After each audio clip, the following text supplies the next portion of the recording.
Aloha mai kako, kumui here. Hey, thanks for tuning in. I have a joke for you before we start. What do you call a snake that's 3.14 meters long? Yeah, I know, that's a long snake. What do you call a snake that's 3.14 meters long? A python. Aloha mai kako, how are you? It's my pleasure to be talking to you guys today. This is Kumui here. If that was shrill in your ear, I apologize. Make sure you turn the volume down.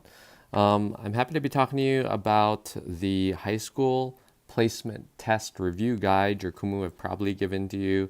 I just wanted to go over some of the questions that maybe help you out, give you a little tutorial. So what do I want to call attention to on this page? These questions are expected to be done without the use of a calculator. So as you're practicing, don't use a calculator. When you take the high school placement test as well, don't use a calculator. I also want to mention this review is just meant to help you. It's meant to be a tutorial. If you still have questions, please reach out to your Kumu. We all want you to do really well on this high school placement test, but it doesn't count for your grade.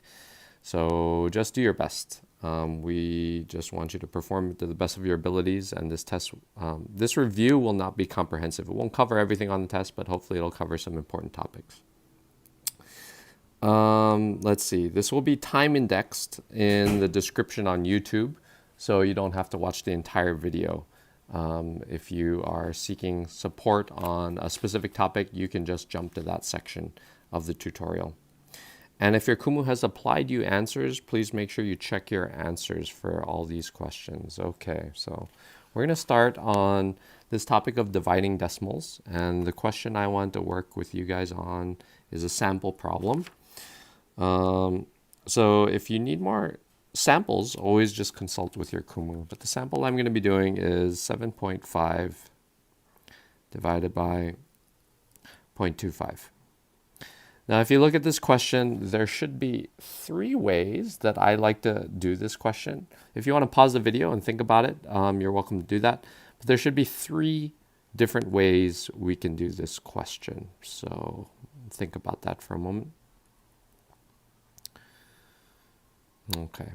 So I think traditionally the way you guys have probably learned how to do this question is as follows. My guess is you learned how to long divide this. So it'd be 7.5 divided by 0.25.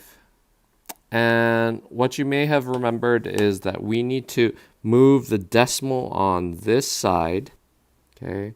Move the decimal on the denominator until you get a whole number. So we're going to move it 1, 2 spaces to the right. And what you do over here, you need to do over here as well.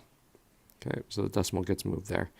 This results in basically a new problem, and the new problem is 750 divided by 25. Okay, and that's a much more understandable problem compared to what we had earlier of 7.5 divided by 0.25. So what we're going to do here is our new problem is basically 750 divided by 25. 25 doesn't go into 7. 25 goes into 75, though, 3 times. 3 times 25 is 75. And there's going to be no remainder. So this number is a 0. So the answer to this problem is 30. Okay, like I said, there's different ways to do this problem. So here's another way we can do this problem, just keeping the same format of a numerator denominator. So we've got here 7.5 divided by 0.25. What we can basically do is transform this into equivalent fractions. So what we do is we would try to multiply top and bottom by the same number. That's how we create an equivalent fraction. In this case, we're going to multiply both top and bottom by a convenient number, and especially a number that creates all whole numbers in the result. We want whole numbers here that we can actually divide. So if we multiplied top and bottom by 10, this denominator will not be a whole number yet. It's going to result in 2.5. So what we need to do is multiply top and bottom by 100. Okay, this basically moves the decimal 2 places to the right. So we've got 750, and on the denominator we have 25. And 750 divided by 25 is 30. Notice this agrees with our earlier answer. Another way we can do this is just purely using fractions. So I said there's 3 ways. Here's 1. This one was 2. Notice doing it the second method actually explains why the first method works. Okay, 750 divided by 25.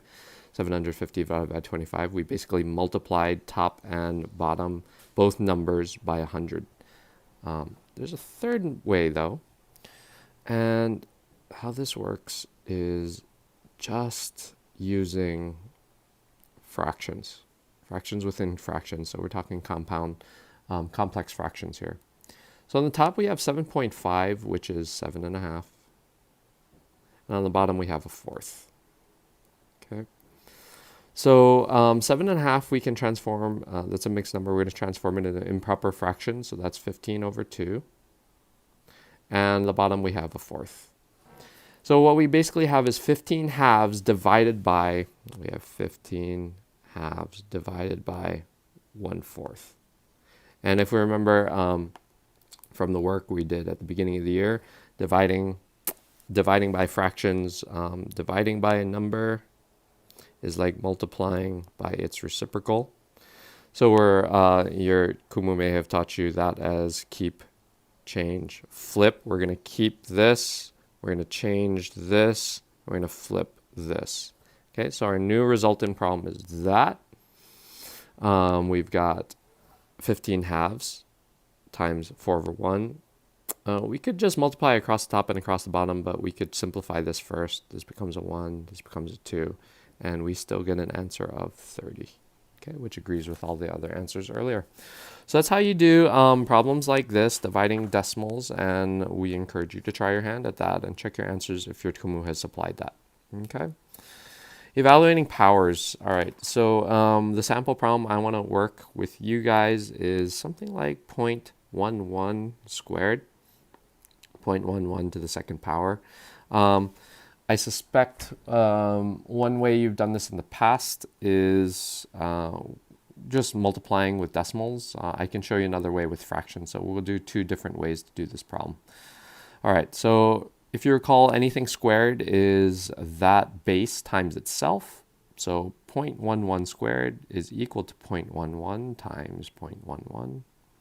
Okay, and if we long multiply, if you remember, you count how many decimals this number was away, this decimal point was away from the whole number of 11. So if we slid this to the right 2 decimal places, we'd get a whole number. And for here, it's also 2 decimal places. And if you're called, we're going to add these. So we're going to keep that number there on the side of 4.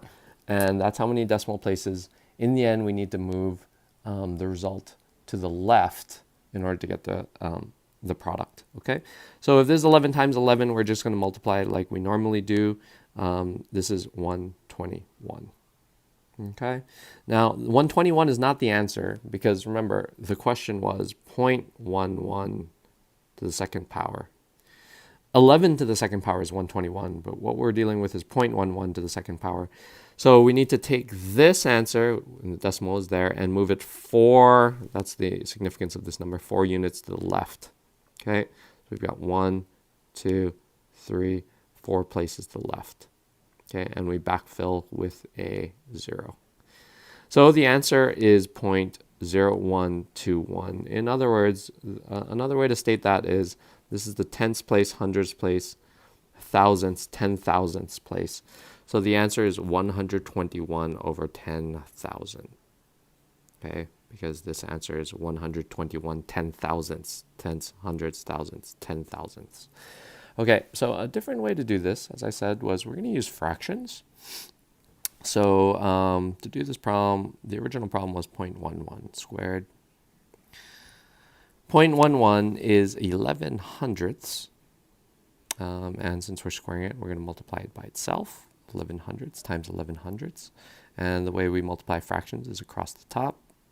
and across the bottom. So this is our original 100, and we're multiplying it by another 100, so we're going to add 2 zeros, and our final answer is 121 and 10 thousandths. So to get there, you would need to move this 1, 2, 3, 4 units to the left, 4 places to the left. Since there are 4 zeros here, you're basically taking 121 and dividing it by 10,000, which makes a smaller number. So how much smaller? 4 units to the left smaller, 1, 2, 3, 4. So we moved it 1, 2, 3, 4. And our answer is 0.0121, which matches to that. Okay, that's 121 10 thousandths. So good luck. Try your hand with those other questions. Okay. All right, order of operations. I found a cool order of operations problem. You've probably seen it. It's gone a little viral. So order of operations, we have learned as PEMDAS. You should take a moment to reflect on what this acronym means and what all those letters stand for. And I'm going to present this problem to you. 6 divided by 2. 6 divided by 2 times 1 plus 2. Okay, and I want you to think about the answer to this problem for a moment. And you can pause the video. You want to try to think about the answer on your own. Okay, so I hope when you did this problem, you've probably got an answer of maybe 1, or maybe you got an answer of 9. So we're going to take a look at what the right answer to this problem is. All right, so I suspect if you got an answer of 1, okay, if you got an answer of 1, I think you possibly did something like this. The P stands for parentheses. So we're going to do the parentheses first. Okay. And at this point, we may have gotten quite excited, and we also know M comes before D, multiplication comes before division. While you're working on this right side of the problem, you may have gotten excited and wanted to continue on the right side of the problem and multiplied. So we may have done 6 divided by 2 times 3, which is 6, which results in an answer of 1. Okay. Alternatively, if you did the problem this way, we know that we are going to do parentheses first. So this probably, if you got an answer of 9, you probably did it this way. You did parentheses first, and I think this is the key. And actually, I'll tell you now, 9 is the right answer to this. Multiplication and division is a group. One is not privileged over the other. So when the problem only contains multiplication and division, just as we have here in this problem, there's only multiplication and division left. We need to do multiplication and division from left to right. So by doing left to right, we have 6 divided by 2, which is 3. And this is 3 times 3, and the answer is 9. Okay, so that's just a nice review on order of operations. If you got 1, don't worry, but this is a good reminder. These are groups. M and D are groups. So is addition and subtraction. Okay, we don't necessarily add before we subtract. If there is only addition and subtraction left, which is what we want, we need to add and subtract from left to right, even if that means subtracting before we add. All right. For example, let's say we had a relatively simple problem like 10 minus 3 plus 2. Don't be tempted to add these, resulting in an answer of 5. This is not right. Okay, this is not right. Given this problem, since there is only addition and subtraction left, we must go left to right. So the answer is 7 plus 2. The answer to this is 9. Okay, it's just like saying if you had $10 and you lost $3, you'd have $7 left. And if you had that $7, but you increased your wealth by $2, you would have $9 in the end. Okay. All right, so that's order of operations review. This next question, I want to write it out a little in a bit of shorthand, but please listen carefully. You can rewind the video if you need. I looked up the temperature in Antarctica. It is actually negative 51 degrees in Antarctica right now. So a question for distance between objects, including absolute value, maybe we'll talk a little bit about absolute value. A question I came up with to do as a sample is, what's the difference, sorry, the shorthand, difference in temp in Hawaii and Antarctica? I hope I spelled that correctly. In Hawaii right now, it's 75 degrees Fahrenheit, and in Antarctica, it's negative 51 degrees. It's this place called donʻt, and they collect some data in Antarctica. So it sounded pretty cool if you want to look, do some more research online. So without using absolute value, I can tell you we can do this any number of ways. We can do a number line, a horizontal number line, or a vertical number line. Maybe vertical might make more sense to you guys, but horizontal number line will work just as well. Why a vertical number line? Just thinking about a thermometer. This is 75 degrees up here. This is 0. And down below here might be negative 51 degrees. And the question is asking, hey, what's the difference in temperature? The difference in temperature is basically this distance right here, okay, from the top to the bottom, from 75 degrees to negative 51 degrees. That's the difference in temperature. Also, if you look at these questions, it's kind of about distance. Yeah, it's basically the distance between 75 degrees and negative 51 degrees on a number line, okay? So, this question, notice making a drawing, making a diagram makes this problem quite significantly easier. This distance right here is 75. This distance right here is 51. Okay, and we're basically asked, what's the difference in temperature? What's the distance between these two? So we're going to take 75 and add it to 51, which is 126. Okay. There's a 126 degree difference. All right. So using absolute value, since this is kind of what the section's about, using absolute value to find the difference, to find the distance, we're always using the absolute value, which always turns an answer into a positive answer. If it's positive, we leave it as positive. If it's negative, we turn it into the positive. So we've got 75 minus, and this is the other number here. That goes in here, which is negative 51. Okay. Remembering subtracting a negative is like adding a positive. So we've got 75 plus 51, which is the absolute value of 126, which is positive 126. Absolute value does nothing to positive numbers. They just leave them as positives. You could have also, let me scroll here. We could have also did it the other way. To find the distance between two numbers, we take the absolute value and we subtract the two numbers, so minus 75. Okay. And the answer to this is the absolute value of negative 126.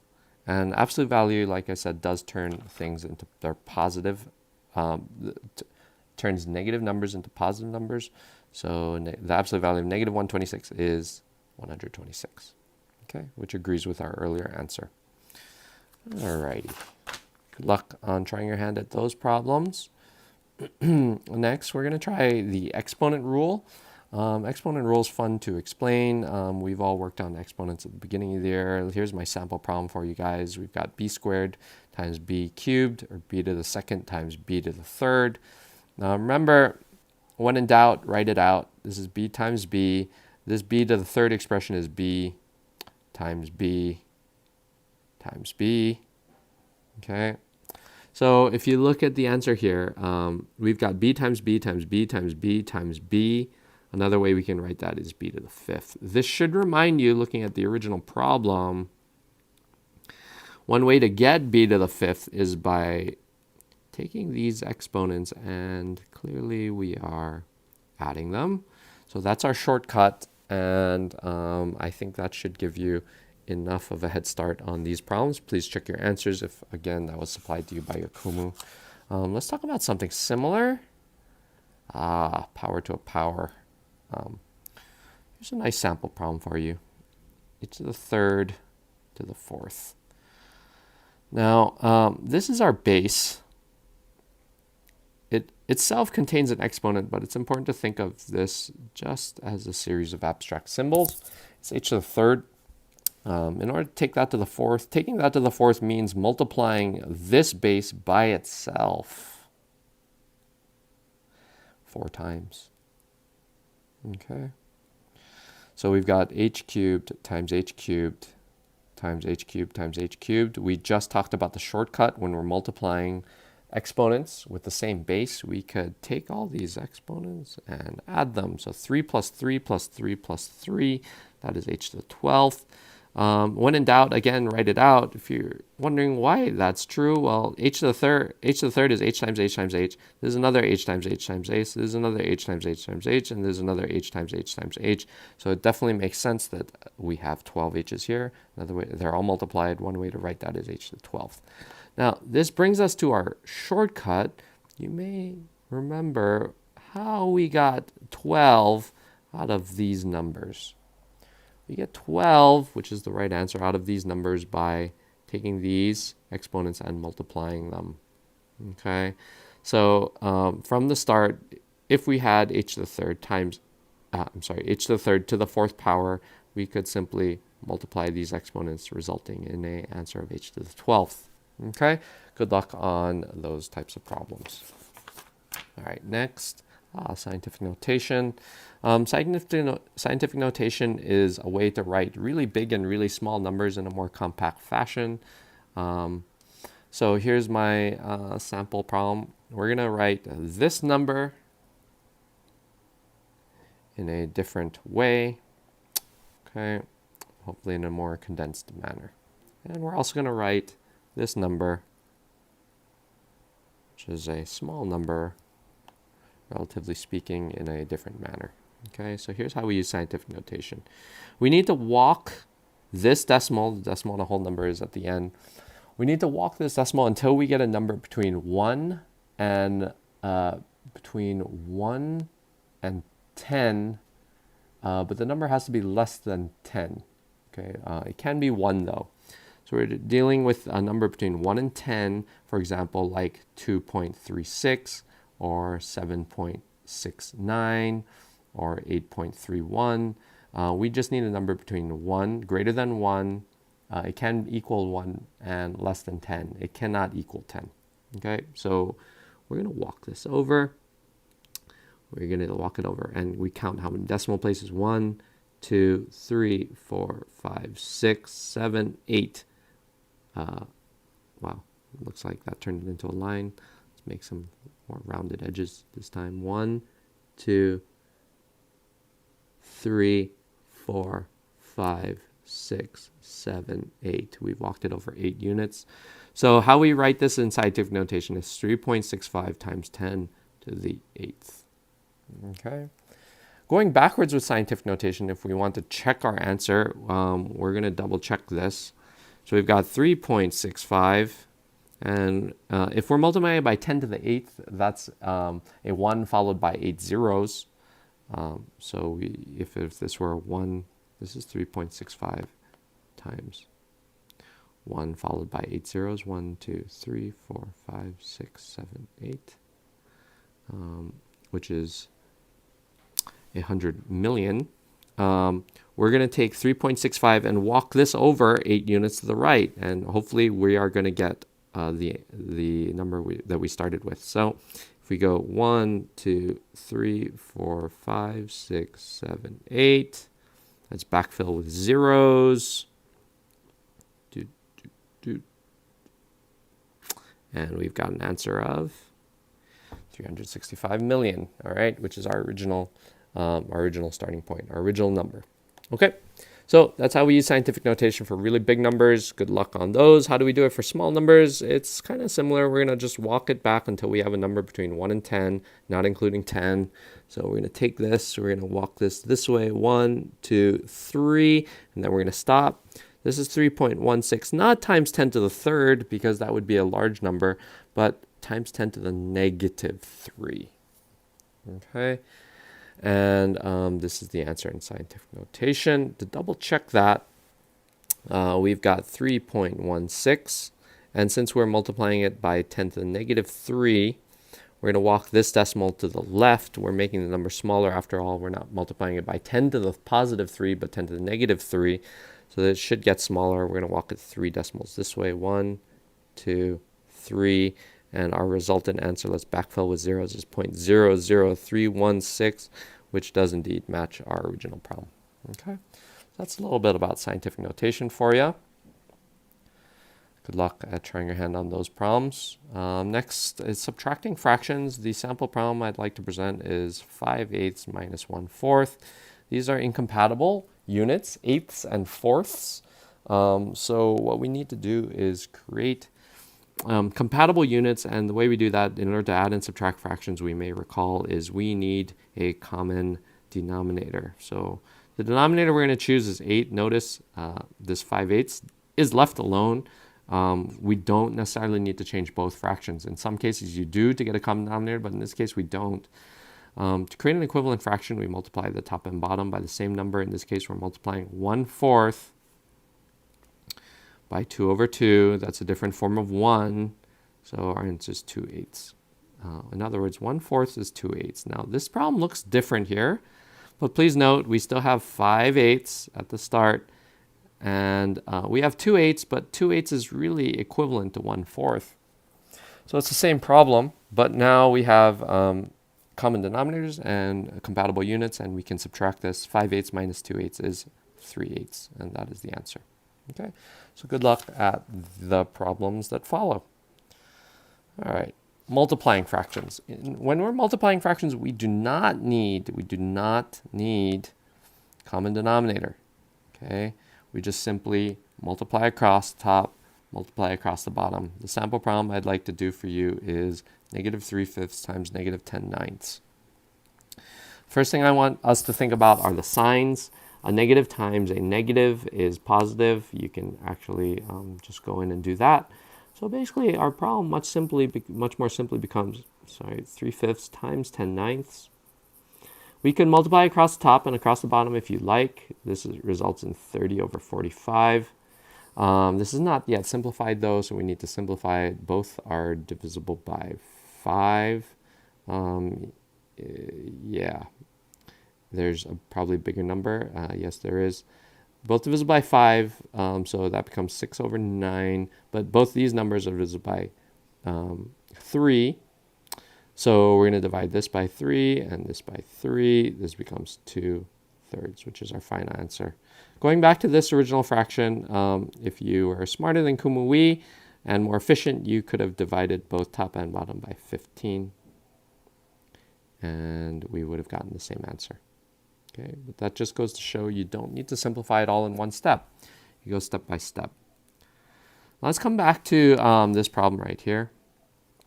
3/5. Let's be even more efficient with our multiplication. We always want to try to simplify before we multiply. These can cancel. You're dividing 3 by 3 and the 9 by 3. This becomes a 1. This becomes a 3. You can reduce these.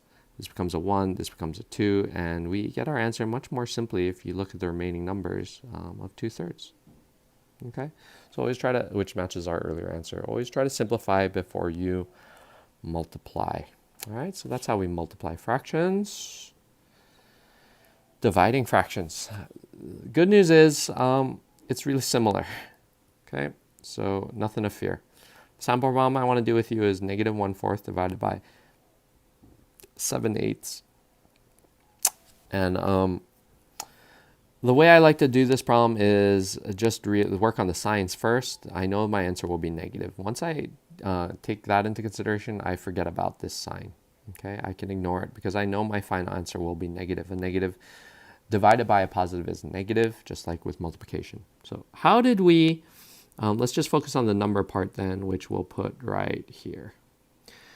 How do we divide fractions? Dividing by a fraction, which we did on the first problem, our first example problem, if you remember correctly. but your Kumu may have taught this to you as keep, change, flip. We're going to keep, we're going to change, and we're going to flip. Okay? Or you can remember the phrase, dividing by a number is like multiplying. Dividing by a number is like multiplying by its reciprocal. Notice we don't change this first part. Okay. All right. So we've got 1/4 times 8/7, and we do definitely want to reduce before we go any further. This is a 1, this is a 2, and the number portion of the problem is 2/7, but remember we knew the answer was negative. And so we've got an answer of -2/7. Okay. Make sure you check your answers, and good luck on these problems here. Okay. All right. Next problem. Two-step equations. This is a good one. Came up with a nice sample problem for you, I think. We've got, for example, 2 1/3 minus. I'm trying to think what format might look a little less easy to your eyes. I'll just put minus 1/6x equals 3/2. I was also thinking about writing this as 2 1/3 minus x over 6 equals 3/2. But please note, these are the same question. Okay, they're just in a slightly different format. So I don't know what you prefer, but or find more challenging. I'm gonna guess students might find. Students are going to find the top format just looks a little more challenging to them, so why don't we talk about that one. We've got 2 1/3 minus 1/6x equals 3/2.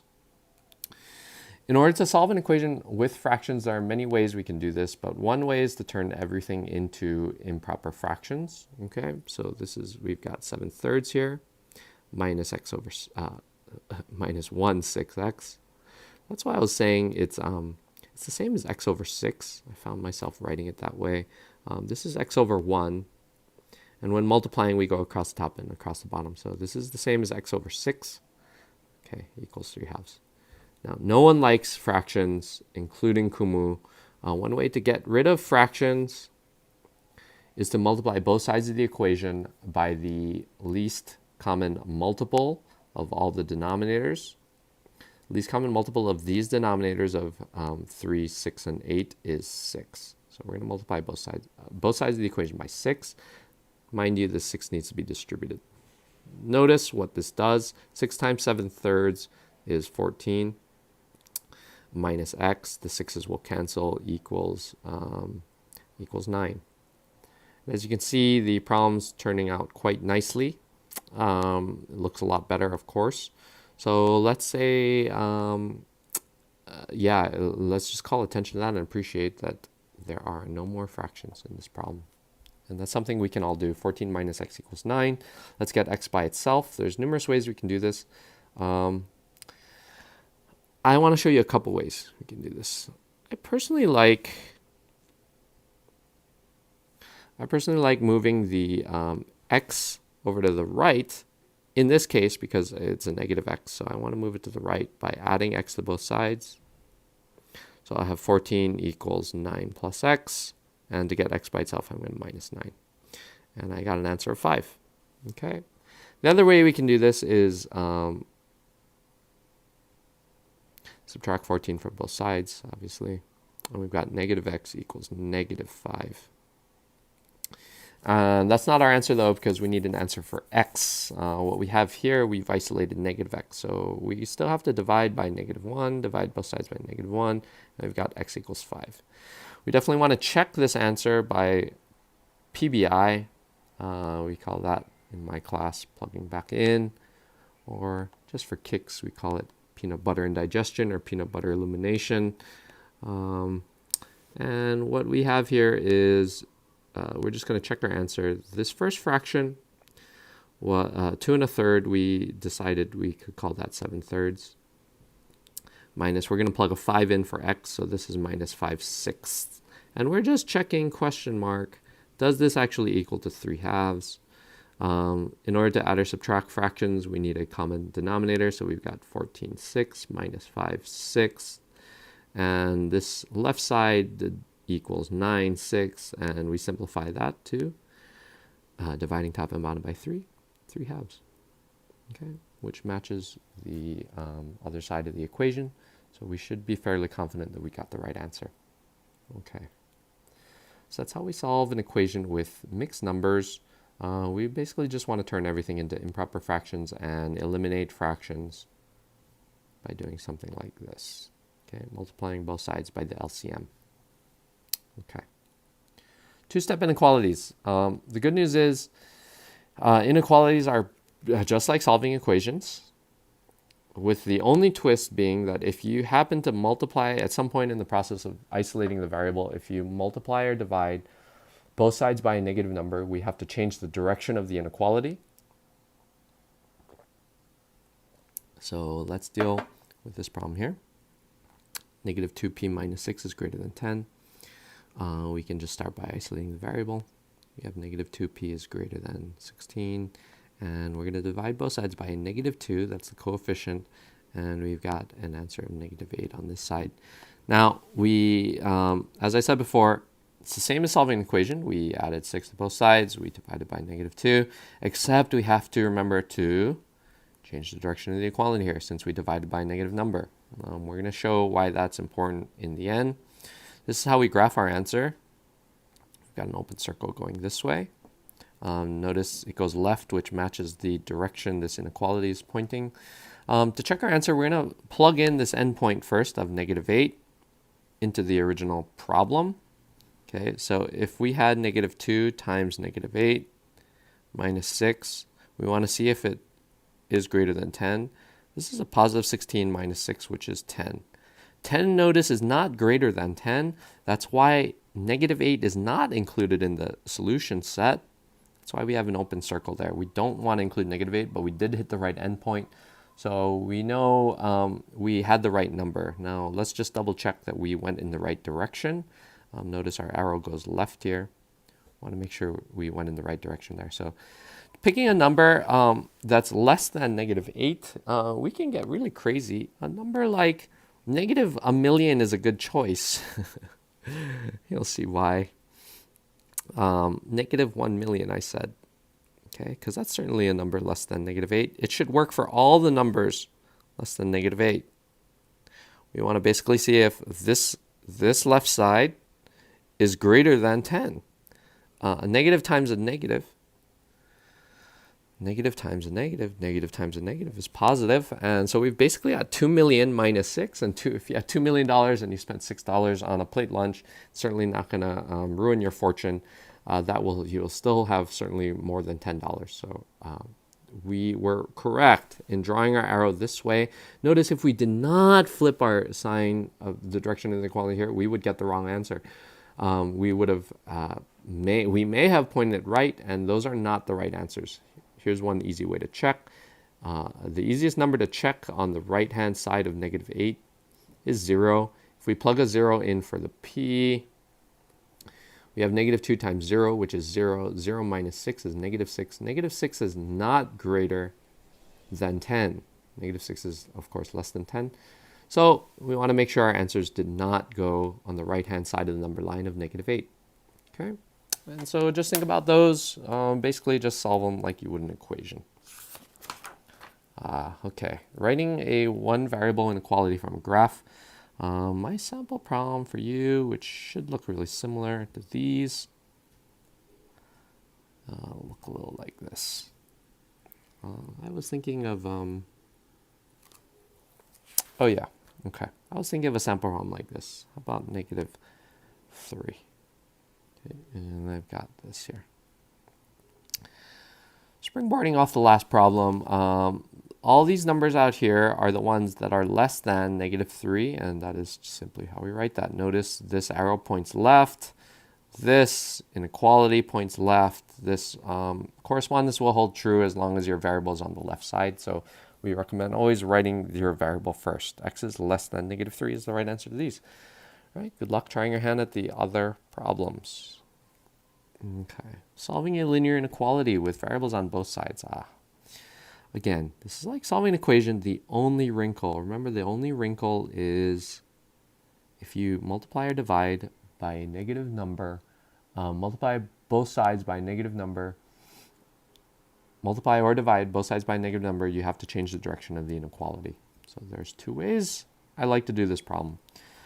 I know some of you feel much more comfortable moving your variables to the left. If you did that, okay, 5h minus 6. You move that 5h by subtracting 5h from both sides. This results in negative 3h plus 6 is greater than negative 6. You're going to minus 6 from both sides, and you're left with this, negative 12. Now, I don't prefer this method, but this is perfectly fine. We didn't do anything wrong. It's just that we do have to remember, we're dividing by negative 3 here. This answer on the right is 4. We have to change the direction of that inequality. Okay, this is the graph of our solutions. 4, open circle going this way. Let's double check that real quick. If we plugged in 4 back into the original equation, wherever we see an h, we've got 2 times 4. Basically, I have 8 plus 6 on the left, which is 14. And if we plug in 4 over here, we've got 5 times 4, which is 20. 20 minus 6 is also 14. So we've hit the right endpoint. And we're going to double check that our solution set does indeed go to the left of this. A number, you're right, a number to the left of 4, that's the easiest to check, okay, on a number line is 0. So if we plugged in a 0 here and here again, we've got 6 is greater than negative 6. You can see why we picked a 0 as our test point. 6 is greater than negative 6, so we were correct in saying that the solutions go to the left of 4. Okay, so x is less than 4. The way I kind of like to do this problem is actually to move my variable to the side that ensures I have positive coefficients.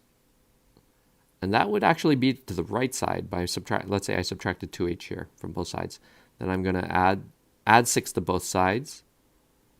And I'm going to divide both sides by 3.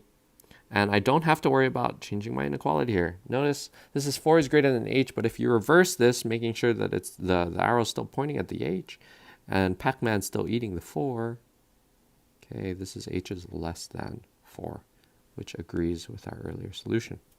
Okay, so just please be aware of that. There's two ways you can do this. If you like moving your variable always to one side, you may end up with a negative coefficient, in which case, remember, dividing or multiplying both sides by a negative number, you must change the direction of the inequality. Or if you feel comfortable just moving it to the side so that you always have positive coefficients, you can do it that way as well. All right, hey, make sure you try your hand at those problems. Good luck, and check your answers. Okay, writing compound linear inequality from a graph. Okay, here's my sample problem for you. Writing an inequality. Let's say we're dealing with the numbers between 5 and 8, including 8, but,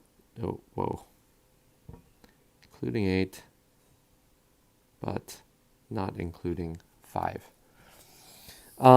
We clearly can describe this as we want the numbers greater than 5, notice the language, greater than 5, but we want it to be less than or equal to 8. As well. We want all of these numbers that exist in here that are greater than 5, but less than or equal to 8. So notice this is greater than 5, x's that are greater than 5. And as a compound inequality, we're writing it in combined fashion. We also said that we want the numbers that are less than or equal to 8. Okay. Now, there's a couple things I want you to note about this this format. These arrows always point to the left. Okay, always make sure if you're writing a compound inequality, the arrows point left, both of them. Next, notice that in this format and this notation, the numbers 5 is on the left and 8 is on the right. The smaller number is on the left, the greater number is on the right. Okay. So let's do another problem together. Let's say this is -2 and let's say 4. And let's have both closed circles here. So remember, plop the x in the middle. The reason why this works is we want the numbers that are greater than, we want all these numbers in here, greater than or equal to -2, greater than or equal to -2, but less than or equal to. We want numbers less than or equal to 4. And how we write that is like this. Make sure they're always pointing to the left. Mind if they have open or closed circles, always put the smaller number on the left, the bigger number on the right. And this is the answer. If we read this starting here, right to left, we have x's that are greater than or equal to -2. That's what we want. And if we start here and read, this side, we have x's that are less than or equal to 4, which is what we want. Okay, so try and remember that format and do check your answers in the back. Percentage. Here's a sample problem for you. What percent of 12 is 3? Question mark. There's a couple ways we could do this. One way is I'd just like to translate this straight into an equation. So I'm asking, hey, what percent x, that's an unknown, of, that's multiplication, 12 is, I translate is into an equal sign in math, 3. And here we go. Okay. So that's an equation we can all solve. We divide both sides by 12. And we have x equals 3/12, which reduces to, after we divide top and bottom by 3, 1/4. And this is x's 0.25 as a decimal.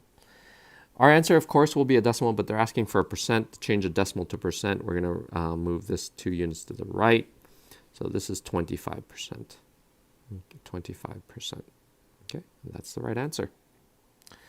Notice how we translated this word problem straight into a equation. What percent of 12 is 3? And it's all just pretty literal, and just make sure you solve that equation. I know another way, actually, I never learned this when I was going to school, but working with students, they've taught this to me. There's a method of is over of equals a percent over 100. Okay, so how does this work? The word associated with the is goes here, the word associated with the of goes here, the percent goes here. So in our original question, it's what percent of 12 is 3? The is word is the is number, sorry, is 3. The of number is 12, and we're looking for a percent over 100. Okay. So basically we've got 3 over 12, which is 1/4 is a percent of 100. And to translate this, we basically multiply. These are equivalent, to make equivalent fractions, we multiply top and bottom by 25. Multiply by 25. So we've got this number, the percent portion of the problem, as 25%. So you can remember this form if you like. We'll also try this form on the next problem, if you like that is over of method. Okay. All right. Let's look at the next problem.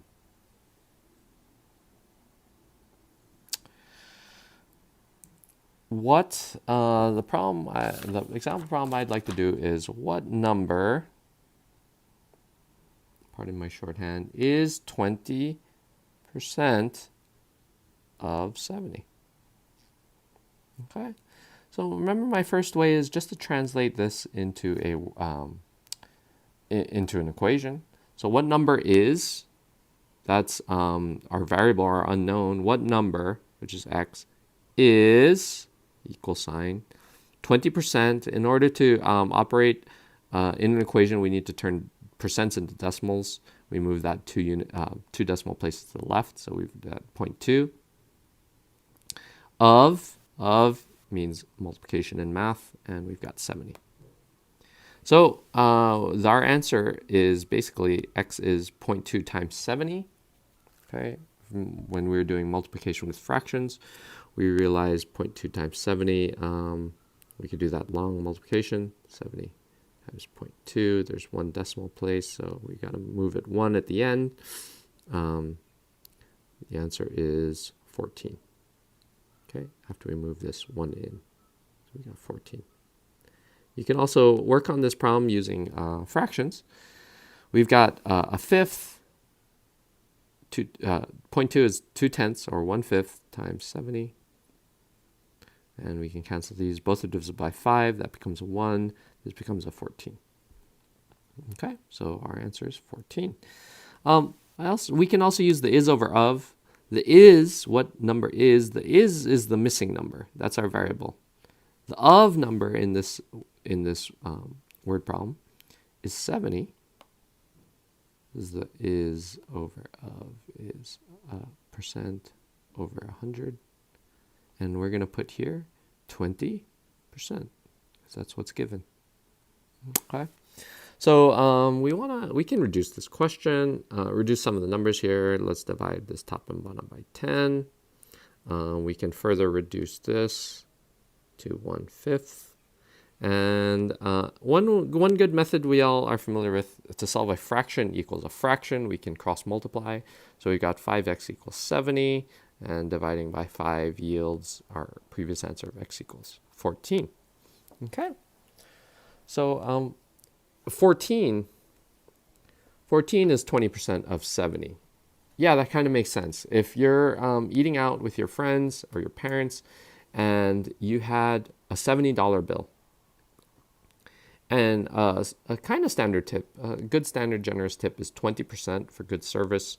If you take 20% of 70, one way to calculate tips is this. Well, let's take 10% of 70 first. Okay, so you're going to take this decimal. 10% is moving the decimal one decimal place to the left. Okay, so our new number is 7. $7 is 10% of 70. So 20% of 70 is going to be double this. Hence, we got 14. Okay, so that's one way we can easily calculate tip when you eat out, or dealing with this problem in a kind of more general way, recognizing just with general number sense. Okay. Function notation is kind of a different beast. It kind of looks crazy. You'll see it on your map test, but it's nothing special. K, just to go over function notation, K is the name of the function. Inside parentheses, I know that looks like multiplication, but it is not in function notation. It is just identifying the variable. The variable here is x. That's all it's saying. And this is the expression. It's a rule to operate on x. That's what functions are. They take inputs, and through a predetermined rule, we get outputs. Okay, so K of x is 5x minus 6, where it just tells us what to do with x. We're going to multiply by 5, and we're going to subtract 6. Okay. So that's what this rule is, and here's how we apply it. We can do numerous things. We can just evaluate. Evaluate means find the value of. We're going to find the value of k of 1, k of 2, and k of 3. Okay. So again, a function is just a rule. And given inputs, it helps us determine the outputs. So k of 1, we're going to just simply plug in a 1 for the x and find the value, which is what evaluate means. So we got 5 minus 6, which is negative 1. K of 2, we're going to do the same thing. We're just going to plug in a 2 wherever we see that variable. And that's 10 minus 6, that's 4. And same with k of 3. We're just going to plug in a 3 where the x is, because that is the value of the variable. Okay, k of 3, and that's how it's read. So we just simply plug in a 3 where we see the x, and that's 15 minus 6, which is 9. Okay, so hopefully that gives you a good start on how to do these problems. Make sure you check your answers if that has been supplied. Most important theorem you'll probably learn in high school is the Pythagorean theorem. This only applies to right triangles, so be careful of that. Don't try to over apply it. So let's try it on this 3m and 5. The Pythagorean theorem, which we've all covered in class, states that the sum of the squares of the legs is equal to the square of the hypotenuse. The hypotenuse always lies across from the right angle. So Pythagorean theorem says a squared plus b squared equals c squared. This is our mold. One of the legs is 3, so we're going to square it. One of the legs is m.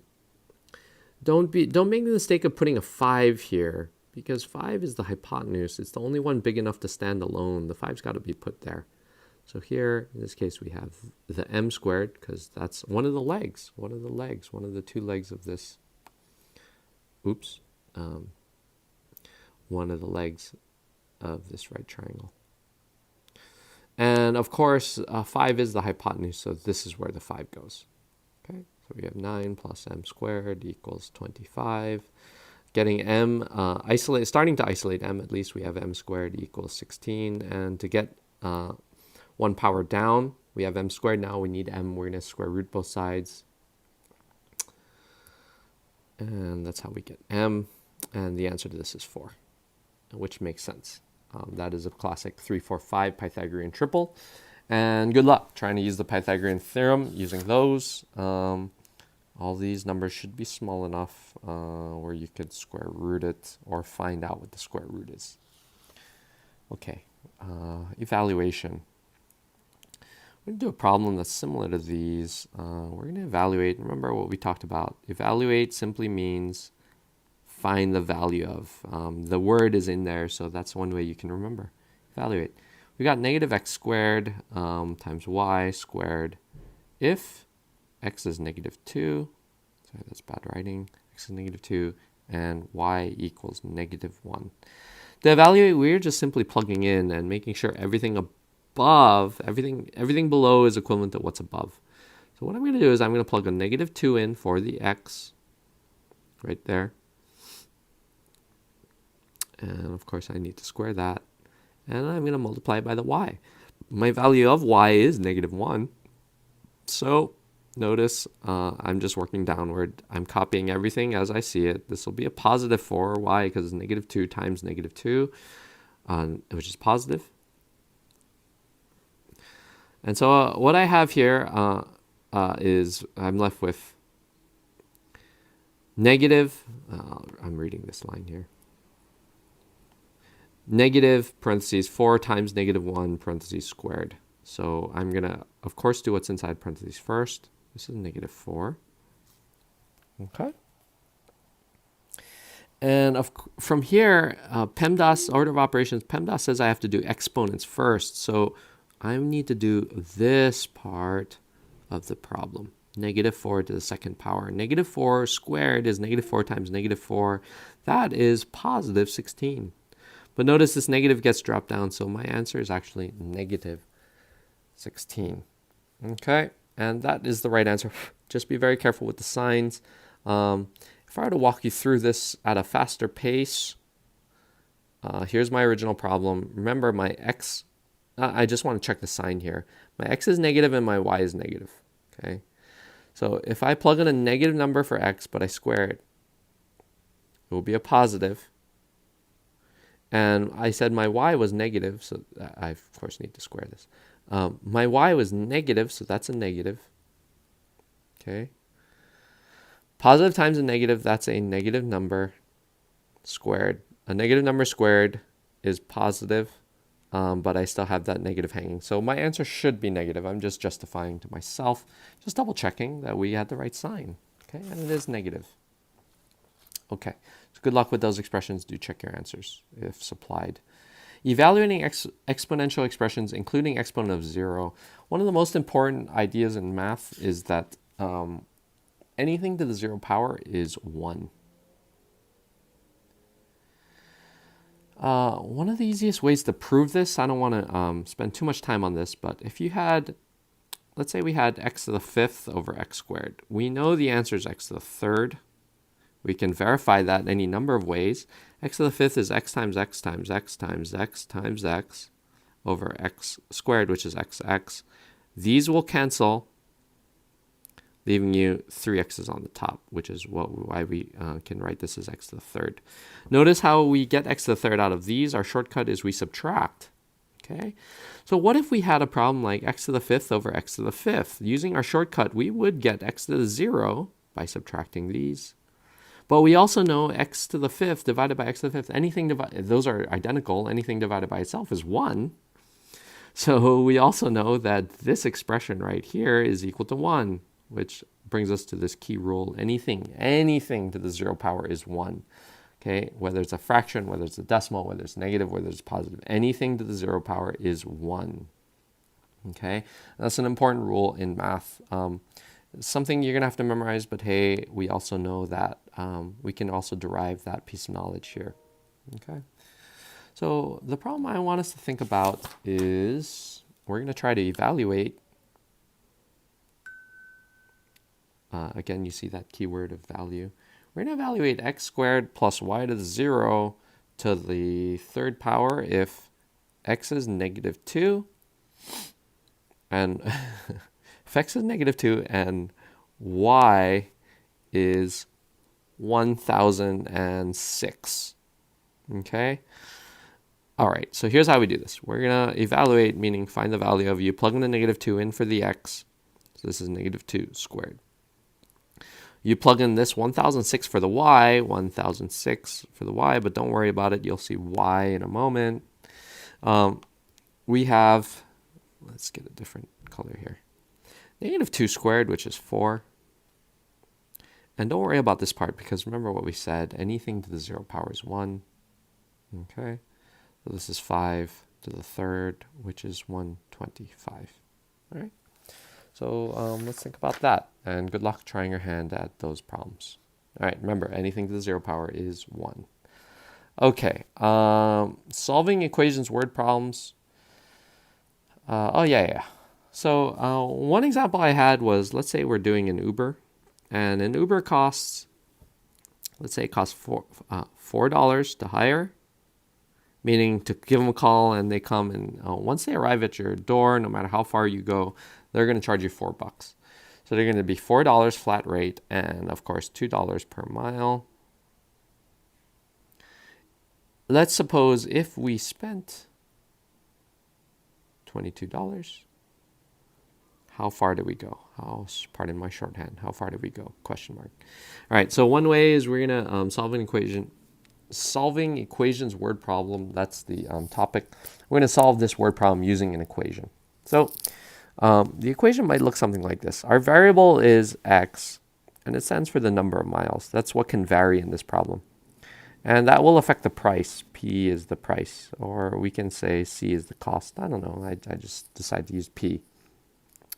The price of Uber will be $4 to hire plus $2 for every mile. Now this is the right equation here, and that makes sense because if we go 0 miles, we're spending $4. If we plug in 0 there, that makes sense. If we plug in a 1, we're going to do 4 plus 2 times 1. We're going to end up paying $6 if we went 1 mile. If we did 2 miles, it'd be 4 plus 4. If we did 3 miles, it would be 4 plus 2 times 3, something like that. Yeah, okay, because we owed $2 for every mile. So this is the right equation. And since we spent $22, here's the key. We got to understand where to plug in the 22 into this equation. So if this is our mold, P equals 4 plus 2x. X is the number of miles. P is the price or the cost. We spent 22. 22 should not go in for the X, which is the number of miles. 22 should go in for the P, which is the price we paid. And this is a pretty straightforward equation we can all solve. Subtract 4 from both sides, divide both sides by 2, and we get x equals 9. What does x stand for? X is the number of miles. So we've got 9 miles. That makes sense. That's how we spend $22. $2 a mile, that's going to cost 18 for the mileage plus 4 flat rate, so $22. Okay? Alrighty. Solving a system of linear equations. I don't know if we got to linear equations in most of our classes. I know for my Humana, we did not get to that yet. So I'd just like to demo a problem for you. If you need more info on solving systems with linear equations, ask your Kumu or look it up online. I don't think this brief tutorial is going to necessarily teach you how to do it, but maybe we'll give it a shot, okay? Let's say in a gym there are 16, this is my sample problem, there's 16 total treadmills and stair steppers. So I hope you kind of know what those machines look like. There's 16 total treadmills and stair steppers in my gym. And this is adapted from a problem that one of my students made up. It was quite brilliant, so I wanted to include it here. There are 28 total surfaces to step on.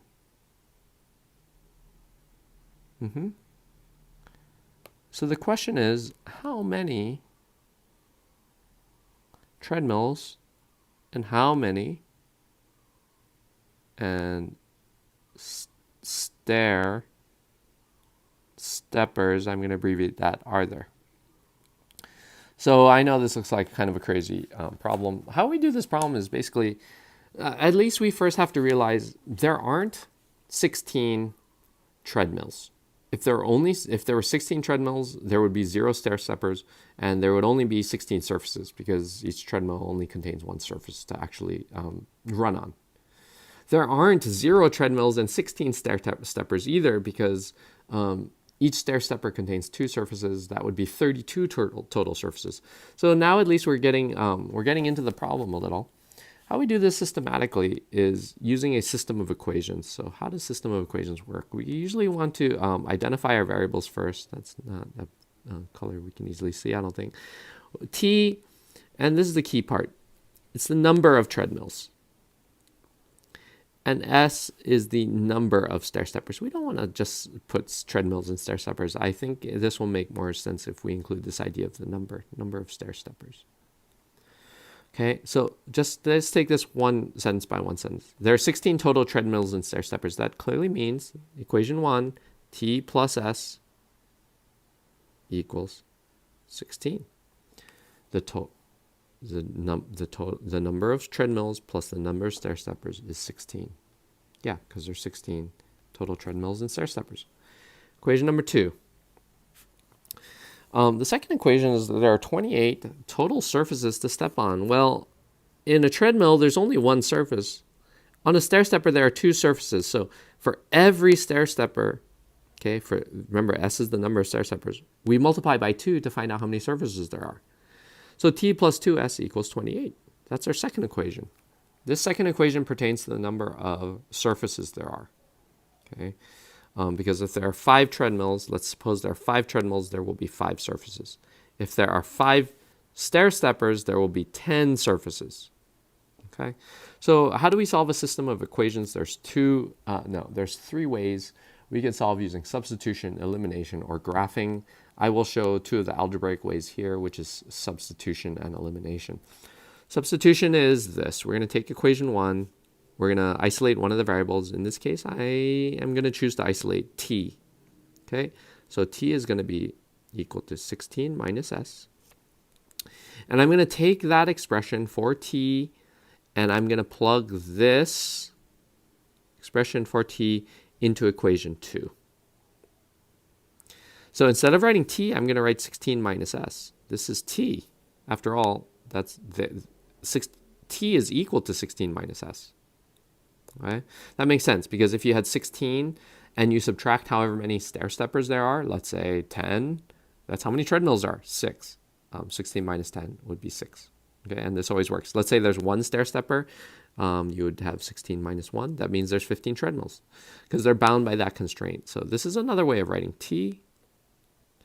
And then I, of course, need to plus 2s because that's the rest of equation 2. And I need to say equals 28 because that's also the rest of equation 2. Notice what's happening now. There's only one equation and one variable, and that's the essence of solving a system of equations. And this is something we can do. So this is 16 plus s equals 28 if we combine like terms, and so s is equal to 12. S, remember, stands for the number of stair steppers. If there are 12 stair steppers, if we look at equation 1 again, there should be 4 treadmills. We can plug that in just to find t. And so t is equal to 4. And that's our answer. Okay. There are 12 stair-steppers and 4 treadmills. How do we double check that? Well, if there are 12 stair-steppers, that would yield 24 surfaces. And if we had 4 treadmills, that would yield 4 surfaces. Which works out perfectly. There are, as we said, there are 28 surfaces total in this gym.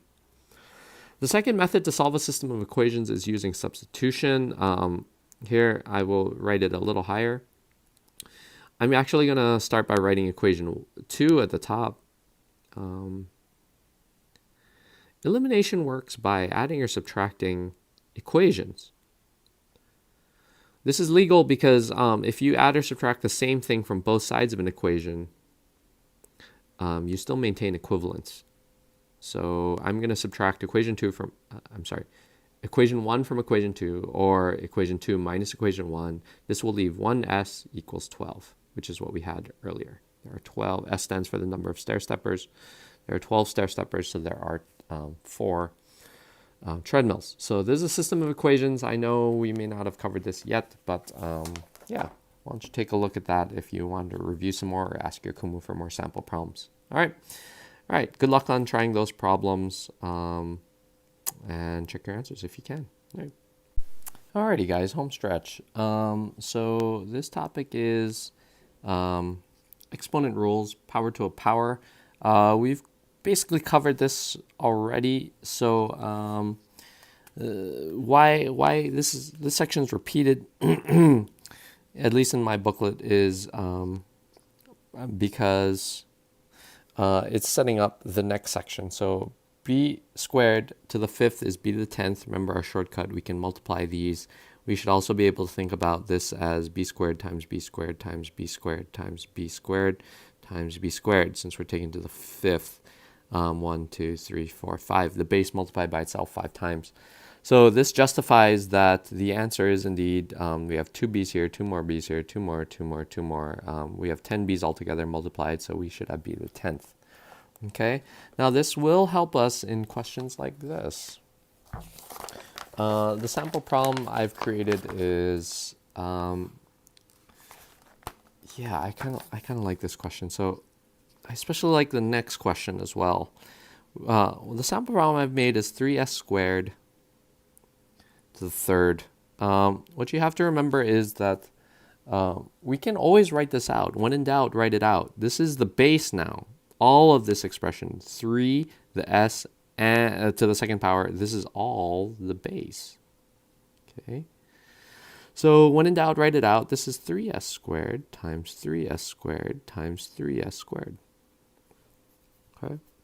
Since it's all multiplication, you can rewrite this as 3 times 3 times 3 times s squared times s squared times s squared. Okay. And what we have here is 27s to the 6th. Now let's take a look at that. Let's put 27s to the 6th here. We can see where we got this answer. Let's say we asked, where did we get the 27? You might see this connection. We got the 27 from taking 3 and raising it to the 3rd power, 3 times 3 times 3. After all, we needed to take this 3s squared to the 3rd power. We need to exponentiate it to the power of 3, so everything gets multiplied by itself 3 times. Not multiplied by 3, everything is multiplied by itself 3 times. So we have 3 times 3 times 3, that's how we got this 27. And how do we get s to the 6th? Well, we know that from just that power to a power. We can multiply those exponents as our shortcut. So the answer is 27s to the 6th. Okay.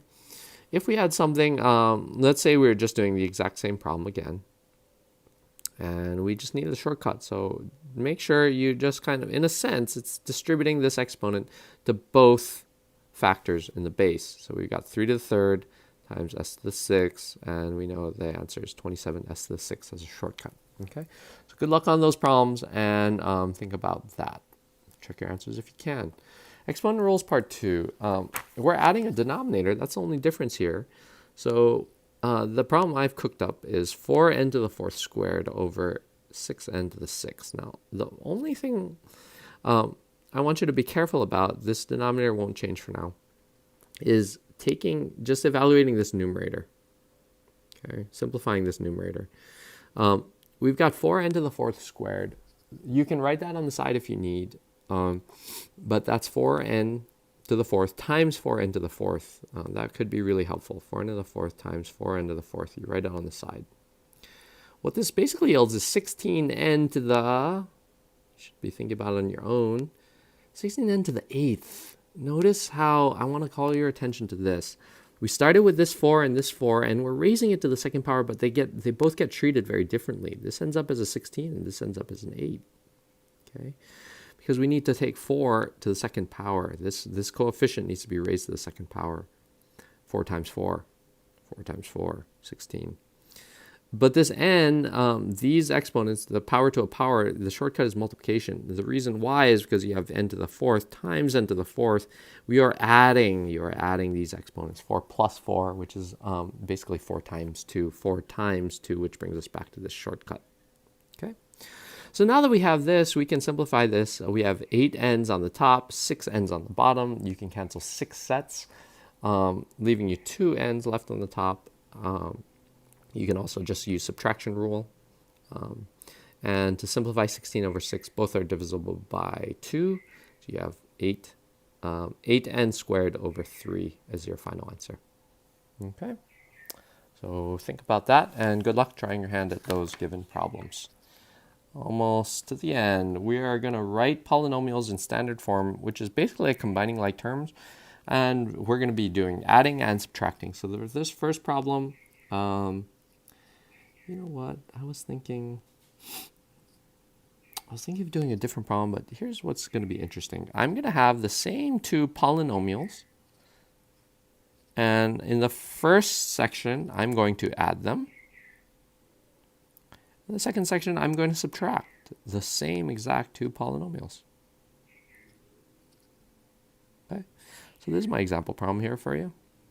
For us, we have 3x squared minus 7x plus 8 plus 2x squared minus 4x plus 10. If we are adding, none of those should change. Adding a positive, we'll just be adding, and adding a negative, as in this case, that'll just be subtracting. So we can basically, it won't change any of the signs. What we're doing is we're going to combine like terms. So we have 3x squared plus 2x squared, which is 5x squared. We have negative 7x plus negative 4x. Maybe I'll try highlighter for that. Maybe some thinner highlighter. Minus 7x plus a negative 4x. Okay, that will be negative 11x. Okay, and last, let's try a different color. Maybe this. We have positive 8 plus negative 10. In this case, that will be 8 plus negative 10. That will result in negative 2. And this is our answer. I could work at different paces. Let me just rewrite the original problem. If I'm adding, I shouldn't need to change any of these signs.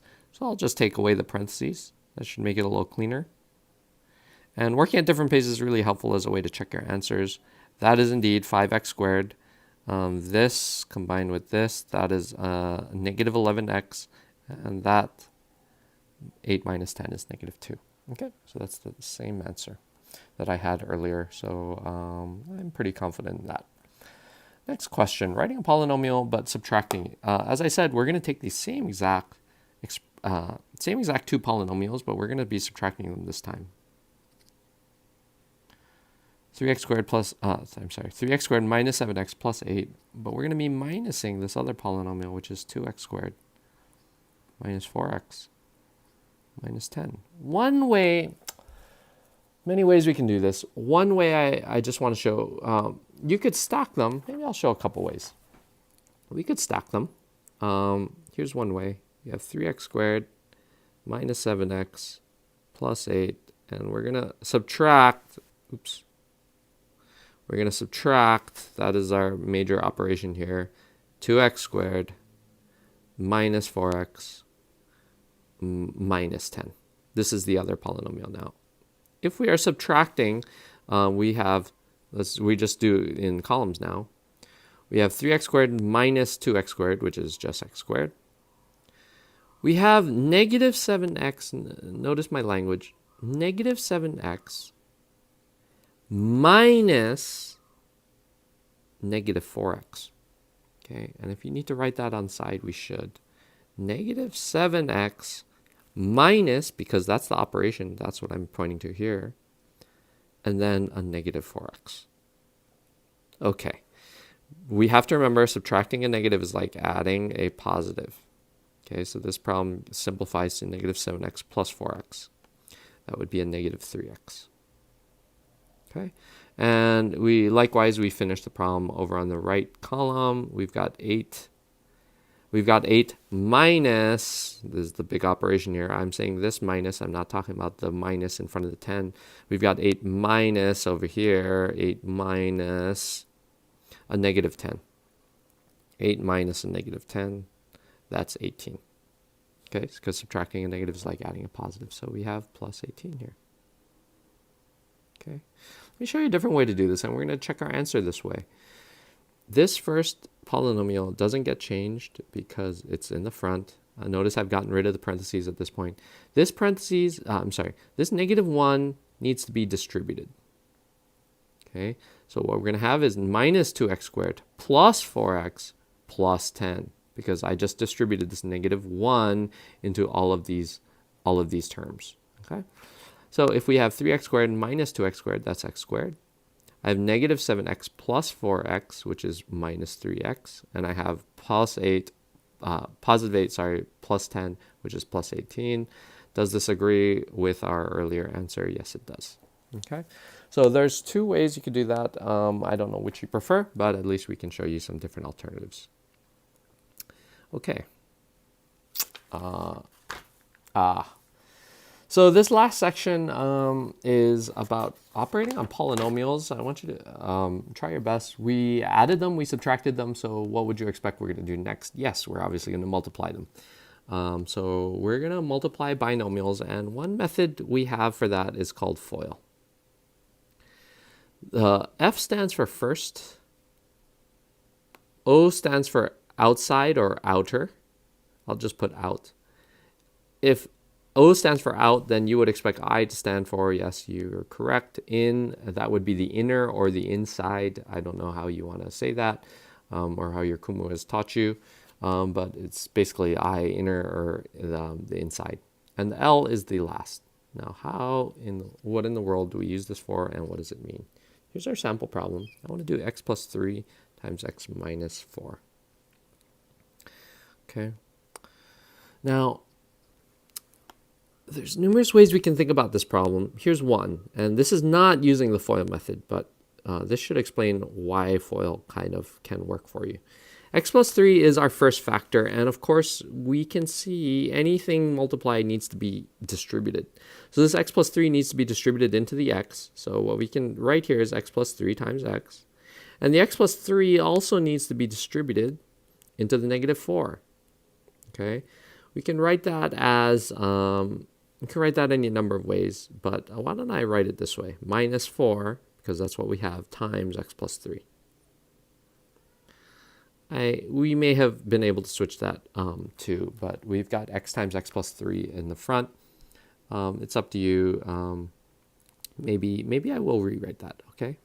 X times x plus 3. When we distribute this, x times x plus 3. And then we'll have minus 4 times x plus 3, because we are distributing this x plus 3 into the negative 4. So from here, we can expand. We've got x squared, because it's x times x plus 3x. We need to distribute this x now. We're going to distribute this negative 4. Negative 4, mind you, the sign travels with the term.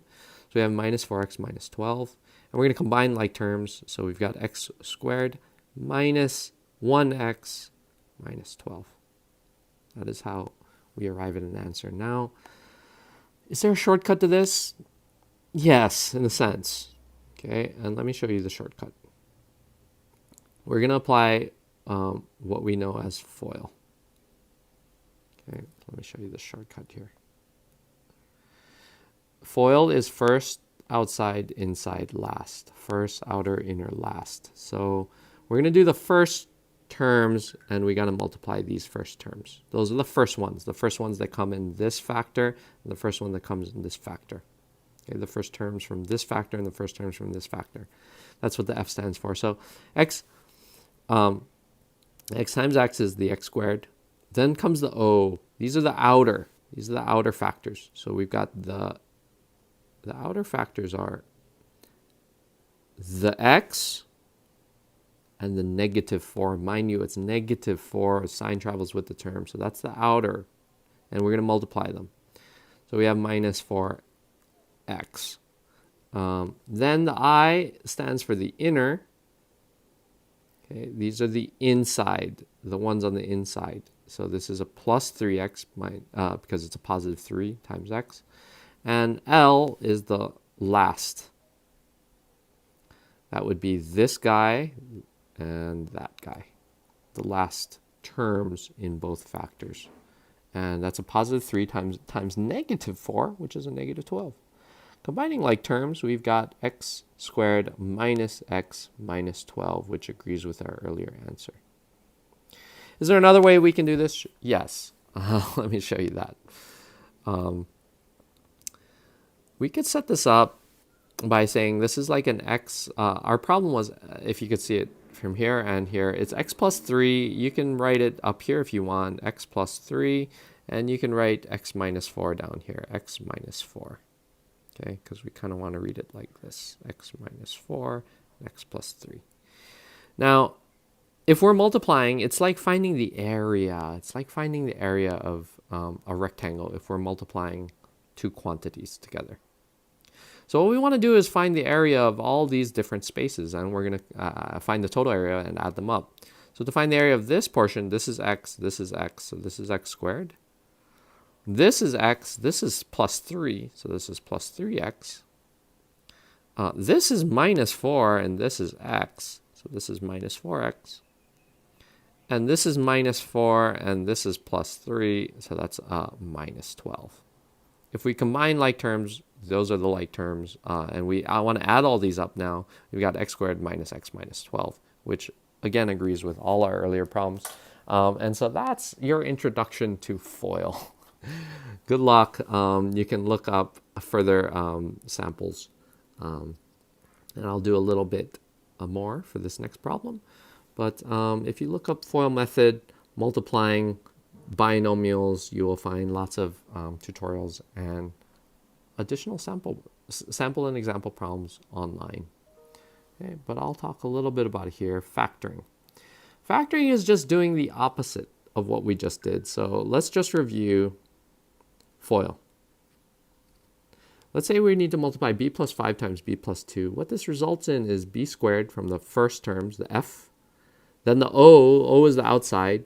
That's the b and the plus 2, so that's plus 2b. I, FOIL, F-O-I. I is the inside, so that's plus 5b. And then L is the last, that's the 5 plus 2. This is plus 10. The answer to this is b squared plus 7b plus 10. Now here's what I want us to realize at this point. This was the original problem. Let's compare it to our answer, our expanded answer. We get 10, and 10 is the product. It is the product of 5 and 2. Okay, so we need two numbers. We needed two numbers that multiply to 10. That would be this 5 and this 2. How we get this constant is by multiplying this 5 and this 2. How do we get this number here? Well, we got it by the sum of 5 and 2. We got it from the sum of 5 and 2. Okay, because it was 5b when we do the inside and 2b when we do the outside. And so it's 2b plus 5b, we got 7b. So this 7 comes from the sum of 5 and 2. So let's recap. This number comes from the product. This number comes from the sum of 5 and 2. Okay, so let's say now I covered this answer and I gave a sample problem. Actually, we don't need to cover that. Here's my sample problem that I want to try to factor. Factor is finding the two quantities, in this case they're expressions, Finding the expressions that multiply to give us b squared plus 11x plus 10. They will look like this. I know I need the b and the b because they need to multiply b squared. Now at this point, remember, I need to come up with two numbers here. What is the connection? These two numbers that I put, need to multiply to 10 and add to 11. Okay? Two numbers that multiply to 10, okay? Because remember, in our problem above, this 10 came from the multiplication of these guys. And so vice versa, the multiplication of these two numbers should yield this constant. So I'm looking for two numbers that multiply to 10 and add to 11. So I want you to think about that for a moment. Are there two numbers that you know of that multiply to 10 and add to 11? Why did you need to add to this middle? Well, looking at this first problem, that's where that 7 came from.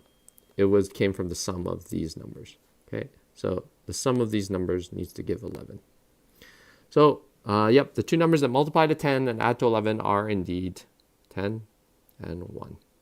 If you change the order, that's totally okay. If you have b plus 1 times b plus 10, that is still the right answer. It does not matter what order we multiply numbers in. And so that would be the right answer. Okay, that's how we factor. Let's do another factoring problem. Here's another example of factoring, and then you can do more research or try some problems on your own. So you can pause the video at this point and try to factor that. This is a little more I'm sorry, there's no, this needs to be in m as well, or change them all to x's. Let's use m's though, okay? What we're trying to do, just to give you a hint, it needs to come in this form. The two numbers that stand out here have to multiply to negative 28 and add to negative 3.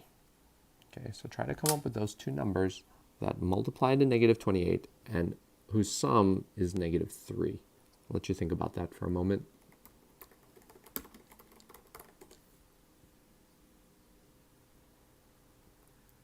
Okay.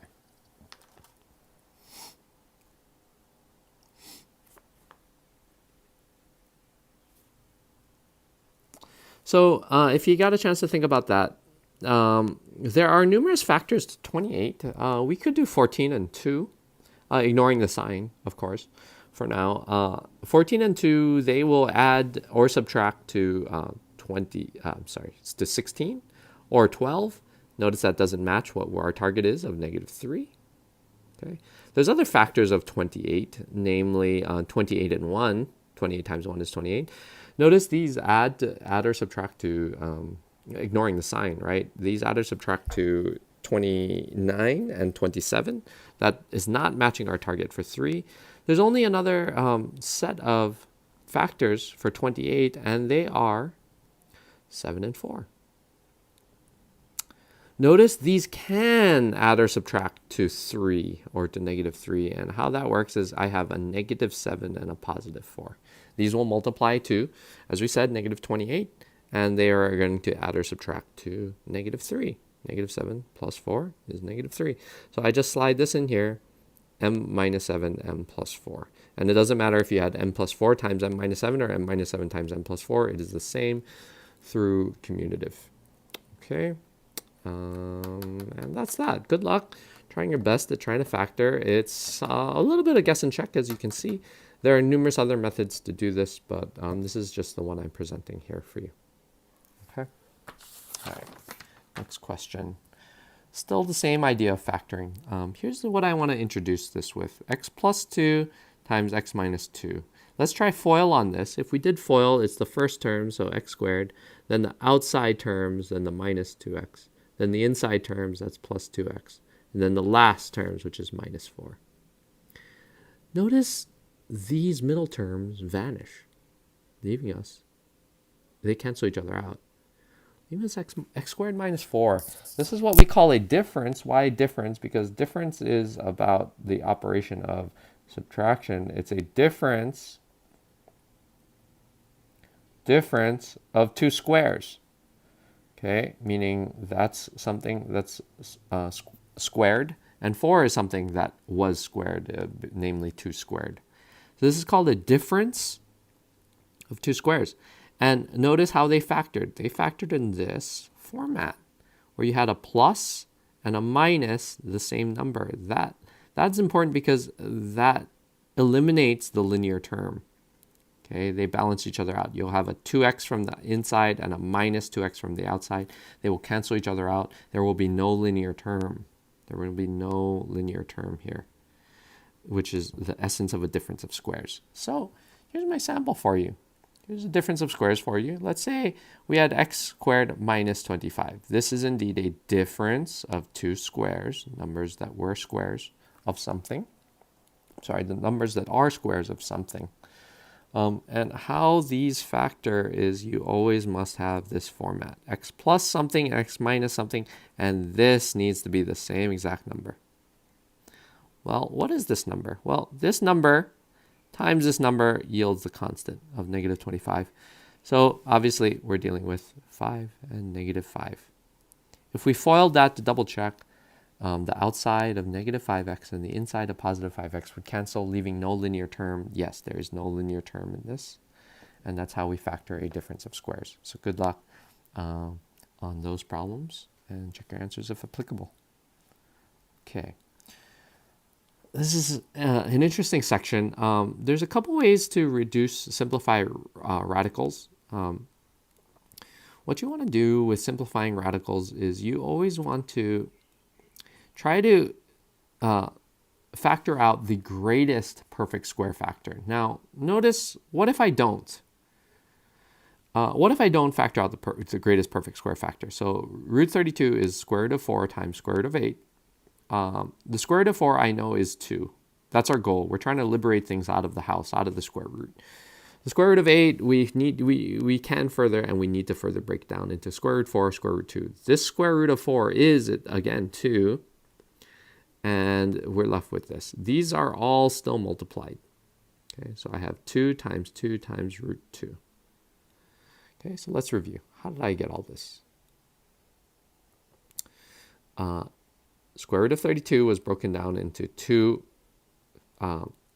factors. In this case, it was root 4 times root 8. Root 4 is 2. That's this 2. Root 8 needed to be broken down further into root 4 times root 2. This root 4 is, again, 2.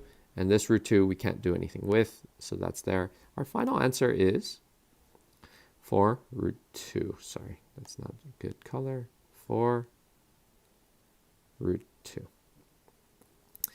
Now, the more efficient way to do this, actually, let me show you. Are there any other 8, 4, and 12? The more efficient way to do this is to take out the biggest perfect square factor. I took out square root of 4. That is a perfect square factor, but that wasn't the biggest. Okay, can I try square root of 9? No. Square root of 9 is not a factor of 32.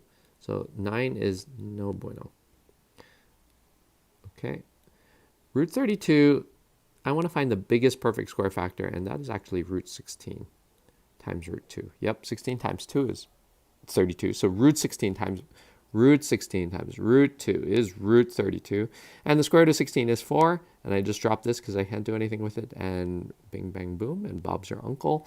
And it matches our earlier answer. So that's an introduction on how to isolate, how to simplify radicals, rather. Okay, now for these problems, here, let me give you a sample. We can do a couple different tricks with this. One way to do this problem is you just multiply it all the way out. Okay, so that's square root of 500. The biggest perfect square factor out of these is square root of 100. Okay, and the square root of 100 is 10. So the answer to this is 10 root 5. But let me show you a different way to do this problem. Square root of 10 is the square root of 10. But we could break this up into root 10 and root 5. Now, why would I do that? Because of that right there. Root 10 times root 10, there are shortcuts to this. This is equal to 10. If we thought about that a little bit, it would be the square root of 100 This portion is the square root of 100, but that simplifies back down to 10. The square root of 100 is 10.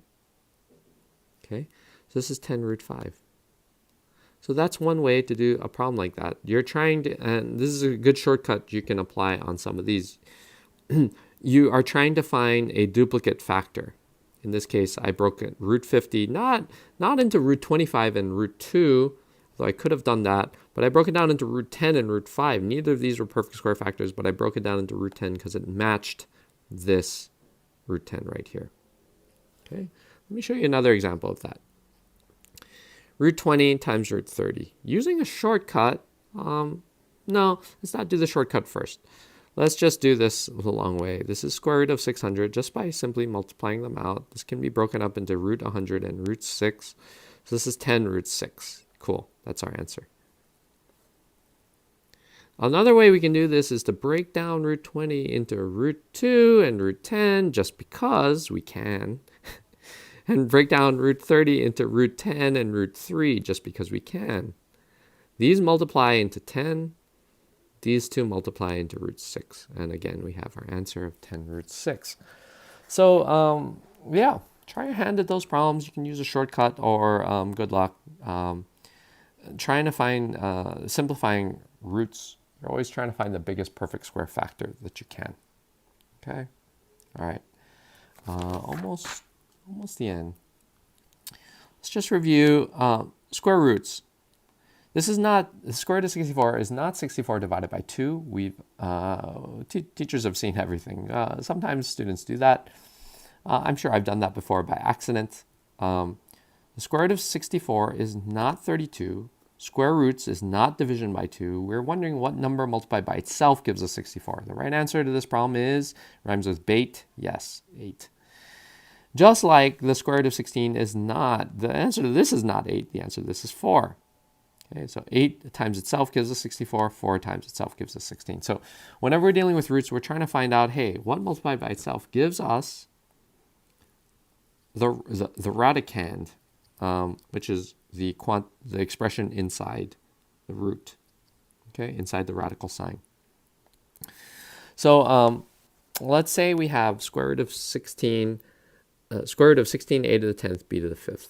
My suggestion for you is to break this down piecemeal. Okay. Now there should only be one section in this that should give us hesitation and pause. This is 4.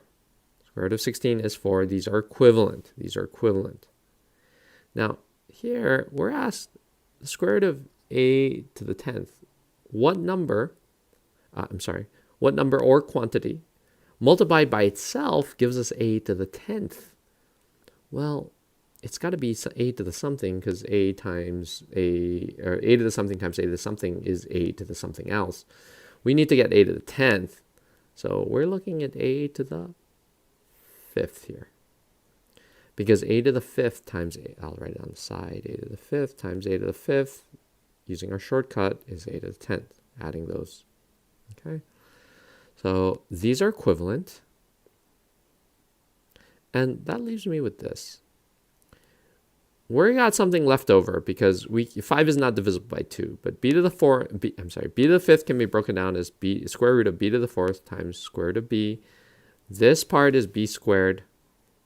Remember, our goal is always trying to take things out of the house, okay? Get things out of the root, and so here's our answer. Okay, we've got 4. See where that comes from again. 4. A to the 5th. See where that comes from again. B squared square root of b. Okay, b squared square root of b. That comes from basically right there. To double check that, this is a little strange, but we can do this.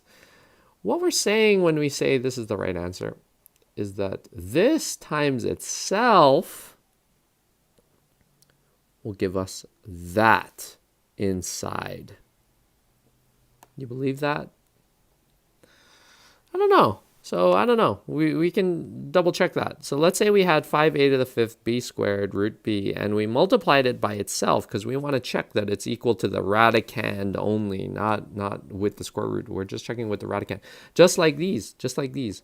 8 times itself gives us 64, which is the radicand. 4 times itself gives us 16, which is just what's inside the root. Okay? So this times itself, we're just checking it's equal to that. Okay? Well, this is what we have. 4 times 4 is 16. A to the 5th times a to the 5th is a to the 10th. B squared times b squared is b to the 4th. And square root of b times the square root of b is square root of b squared. I'll write that on the side. But this is equivalent to b. So, and this is equivalent to 16 a to the 10th, b to the 5th, which is perfect. That's what we wanted. Okay, 16 a to the 10th, b to the 5th. So that's why this is the right answer. This multiplied by itself, this multiplied by itself will give you the radicand. Okay, so good luck on trying those. I would break it down piecemeal just as I did here. This brings us to our second to last type of problem. Is expressing in simple form, multiplying radical expressions. The key to this is simplification. We want to always simplify before we multiply, like we said earlier. I'm sorry, this is times. Times 6x. Here's my sample problem for you, 3b plus 9. Okay. We want to try to simplify what we can. Notice I'm basically writing everything. Again, that's what math is about. If we factored this denominator right here, you can factor it like so. We take out the 3, and we're left with 3 times b plus 3. If we distributed, we could see it's equivalent to 3b plus 9. This is equivalent to 3b plus 9. Now, why would we do that? Well, the canceling games can begin at this point. b plus 3 cancels with b plus 3. You're dividing basically this by b plus 3 and this by b plus 3. They become 1s. You cancel and become 1s. This x cancels with this x. They each become 1s. At this point, just for the sake of simplicity, I'm going to have 6 over 12, just to clean up my numbers because that's all we had left, and this is equal to 1/2. I could have also simplified further. I would have had 1/4, 6 over 3 was what I had left. I could reduce this with either the 4 or the 3. I'll do it with the 3. This becomes a 2, this becomes a 1. Notice I have 2/4, which is equivalent to 1/2. Okay, so here's the key to these questions. You want to try to simplify by factoring first and then canceling any of the common factors that you see from the numerator and denominator. Okay, all right, good luck with that. Try your hand at those problems. And last set of questions. All right, thanks for your patience, everyone. Thanks for your hard work. If you have further questions, ask your Kumu, and yeah, that's that. All right, so just looking for my sample problem here.